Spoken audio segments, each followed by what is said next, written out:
Brought to you by American Pistachios. Snack like a champion.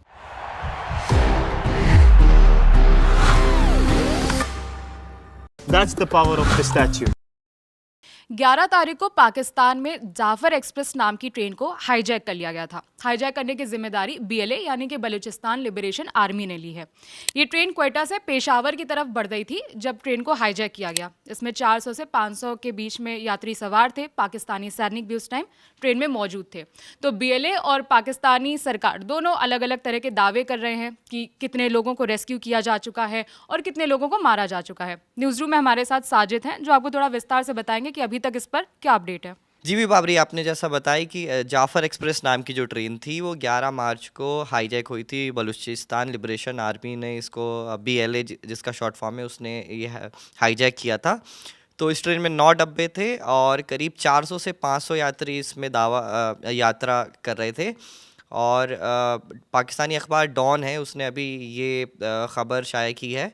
वो उसने भी Pakistan radio के हवाले से ये ख़बर शाया की है कि कल रात को पाकिस्तान की मिलिट्री ने लगभग 104 पैसेंजर्स को रिलीज़ करवा लिया है, जिसमें से 43 मर्द हैं और 26 औरतें हैं और 11 बच्चे हैं। इसके साथ साथ जो ट्रेन हाईजैक हुई थी उसमें 80 के करीब सैनिक भी मौजूद थे। तो जो बीएलए है उसकी मांग ये है कि वो ये चाहता है कि इन यात्रियों के बदले में जो उसके प्रिजनर्स जो उस पाकिस्तानी सरकार जो है वो बीएलए को एक आतंकवादी संगठन मानती है और उनके लोगों को आतंकी मानती है। तो उसने पाकिस्तान की जेल में इनके कुछ आतंकी कैद भी हैं। तो ये मांग कर रही है कि पाकिस्तानी सरकार इसके बदले इनके आतंकवादियों को रिलीज़ करेगी, मतलब प्रिजनर स्वैप ये मांगती है, जिसके लिए इन्होंने 48 घंटे दिए हैं सर। हाँ, जिसके लिए 48 घंटे दिए हैं। और उन्होंने ये भी कहा है कि पाकिस्तानी आर्मी अगर कोई मिलिट्री ऑपरेशन करती है तो हम इन सभी पैसेंजर्स को मार देंगे। जी, इसका इतिहास क्या है, बीएलए का क्या मांग है? ये तो अभी जो प्रेजेंट टाइम में हाईजैक के बाद उन्होंने मांग रखी वो आपने बताया, वैसे इनकी क्या मांग है, क्यों ये पाकिस्तान के खिलाफ? जी। तो विभावरी, पाकिस्तान में मुख्य तौर पे क्या 4 ही मतलब राज्य हैं। जैसे हमारे यहाँ 28-29 राज्य हैं, वैसे ही वहाँ पे सिर्फ 4 राज्य हैं। इसमें से एक सबसे बड़ा राज्य है बलूचिस्तान, फिर खैबर पख्तूनख्वा, पंजाब और सिंध है। ये तो सबसे बड़ा है बलूचिस्तान। तो मैं कुछ आपको आंकड़े बता देता हूँ जिससे फिर आप आगे की हम बात करेंगे कि यहाँ पाकिस्तान की जो ज़मीन का 44% जो ज़मीन है वो सिर्फ बलूचिस्तान में आती है। और वहाँ की जो आबादी है वो पाकिस्तान की कुल आबादी की लगभग 5% है। ठीक है। और वहाँ की ज़मीन पर, बलूचिस्तान की ज़मीन पर बहुत सारे मिनरल्स हैं,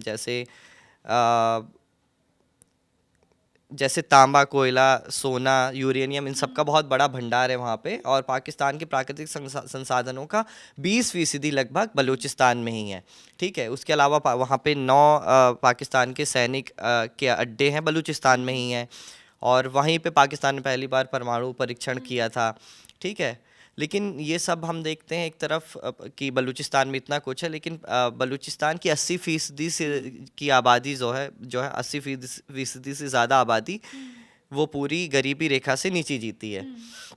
तो बलूचिस्तान के लोग ऐसा आरोप लगाते हैं कि पाकिस्तान की जो सेना है या पाकिस्तान की जो सरकार है, क्योंकि वहाँ पे मिलिट्री इस्टेब्लिशमेंट ये शब्द इस्तेमाल किया जाता है, पाकिस्तान की सेना और पाकिस्तान की सरकार आपस में मिलकर वहाँ पे काम करती है। और ऐसा कहा जाता है कि पाकिस्तान की सेना ही देश चलाती है।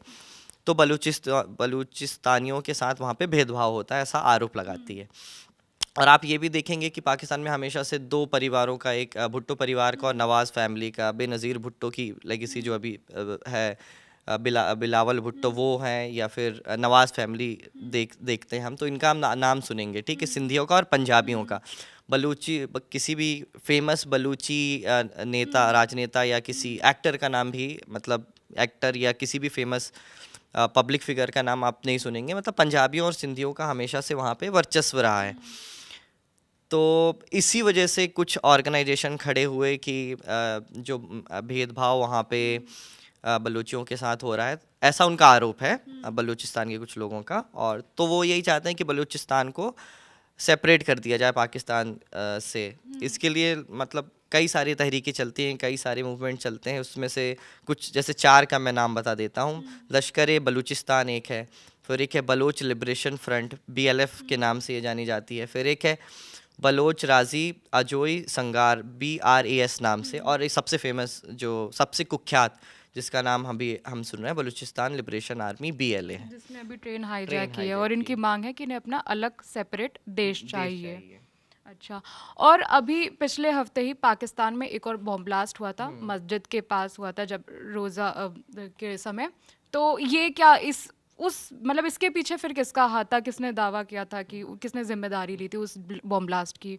वो बम ब्लास्ट BLA से जुड़ा हुआ नहीं था, वो था तहरीक तालिबान पाकिस्तान TTP, जो तालिबान मतलब there is this debate in Pakistan, there good Pakistan और बैड गुड तालिबान, माफ़ कीजिएगा, गुड तालिबान और बैड तालिबान वाली। तो एक तहरीक तालिबान पाकिस्तान है जो पाकिस्तान में बैंड संगठन है, जो पाकिस्तान में काम करता है, आतंकवादी संगठन पाकिस्तान की सरकार मानती है। और एक तालिबान है जो अफ़गानिस्तान वाला, जो 2021 से अफ़गानिस्तान की सत्ता पर कब्ज़ा करा हुआ है। तो TTP है, TTP से जुड़ा ही एक फ्रैक्शन था, उसने ये खैबर पख्तूनख्वा वाले अटैक का आप जिक्र कर रही हैं, उसने अटैक किया था, TTP ने अटैक किया था। और वो रमज़ान शुरू होने के बाद तीसरा बड़ा अटैक था। मतलब ये खैबर पख्तूनख्वा के इलाके में TTP का बहुत ज़्यादा प्रभाव है और वो बहुत ऐसे हमले करते रहती है। उसकी मतलब मांगी कुछ अलग है। जैसे ये BLA चाहती है कि बलूचिस्तान अलग हो जाए, TTP चाहती है कि वो पूरे देश में इस्लामिक कानून वो जिस तरीके से इंटरप्रिटेशन करते हैं वो लागू कर दिया जाए, और पाकिस्तानी जो सेना है, पाकिस्तानी आर्मी को वो अपने दुश्मन की तरह देखती है। पेशावर में जो स्कूल में जो अटैक हुआ था, आपको याद होगा, वो भी TTP ने किया था, तहरीक तालिबान पाकिस्तान ने। तो वो अटैक अलग है, ये अटैक अलग है। पाकिस्तान में जो ट्रेन हाईजैक हुई है उसका रेस्क्यू ऑपरेशन अभी भी चल रहा है, और हमारे साथ साजिद थे जिन्होंने आपको बलूचिस्तान का पूरा जो हिस्ट्री है, जो उसका इतिहास है, वो बताया कि क्यों BLA अटैक कर रहा है, क्या उनकी अभी क्या मांगे हैं और वैसे उनकी इतिहास में उनकी क्या मांग रही है। कैमरे के पीछे हमारे साथी दानिश हैं, मेरा नाम है विभावरी। देखते रहिए दी लेलन टॉप। शुक्रिया।